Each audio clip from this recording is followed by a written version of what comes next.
Hi guys, welcome back. So the teams are out for Scotland versus Ireland, and I think we're in for an absolute doozy of a game here. Scotland love to wing the ball around. Ireland can play incredibly fast ball in hand, so I think we'll see some great tries. Ireland, the favourites probably for the Six Nations. They're the only ones that can win the Grand Slam, but they're going away to Scotland, who definitely still have a chance to win the tournament, so I absolutely can't wait. Let's get into the teams. Let's start with Ireland first, because they've made the most changes, so most to talk about. Now, it's understandable they have made changes because they changed it again a lot for Italy. So now they're going back to their first choice team, really. And especially a lot of players returning from injury, lots of reinforcements. One of the main guys that's still missing is Tadhg Beirne, but they're very, very close to their best team and possibly a World Cup 23. You wouldn't put it past this team being very similar to that. Let's talk about the centres. And versus Italy, it was McCloskey and Aki at 13, and it didn't really work. Aki's not as good at 13 as he is at 12, and indeed we see Aki move into 12 because their best 13 is back, Gary Ringrose, who's an absolute class act. Aki looked a little bit uncomfortable, particularly in defence at times. And we get another bonus for Ireland with Robbie Henshaw back. He can be on the bench in this game and he can cover 12 and 13 very comfortably.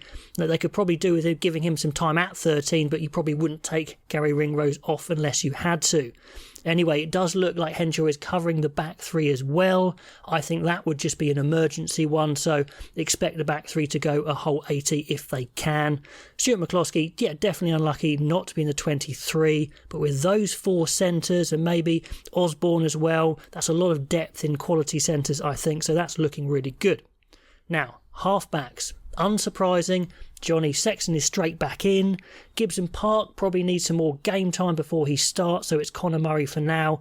Gibson Park to come on. I still think Gibson Park is their first choice though if he's fully fit and match fit. And Andy Farrell normally gives Ross Byrne quite a few minutes as well towards the end of the game, so expect him to carry on with this decent form. And they've got their first choice front row out.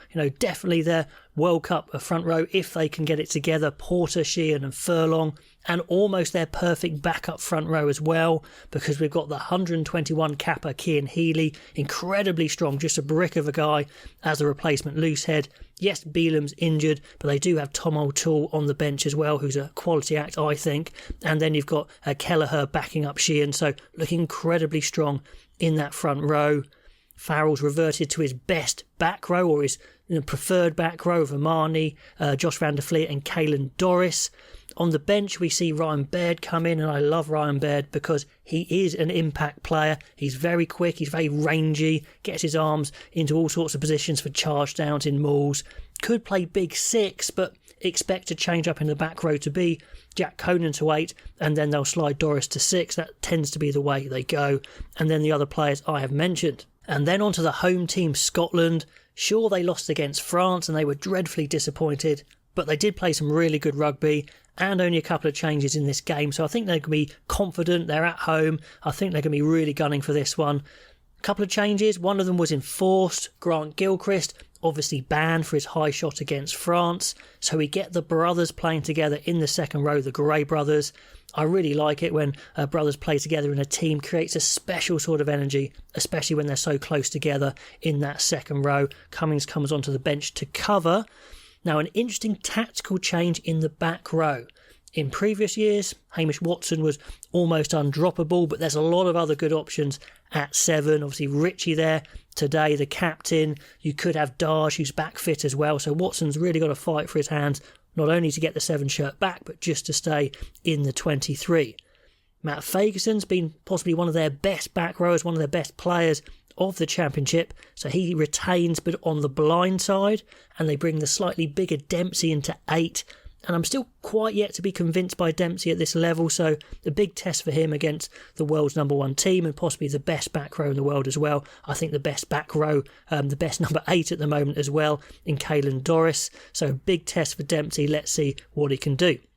A couple other changes. Bergen swaps for Nell on the bench, and they've got 3 backs on the bench, so that lets Chris Harris come back on, although I'm still not sure he's the best impact sub, considering he's a bit slower than the other starting centres and less creative, but a good replacement, but I don't quite get the tactics of doing that. Anyway, guys, that's the home team. The Irish team I've gone through as well. Let me know what you'd have gone for selection, how you think this game's going to go. Pop all those comments below, and I'll catch you next time.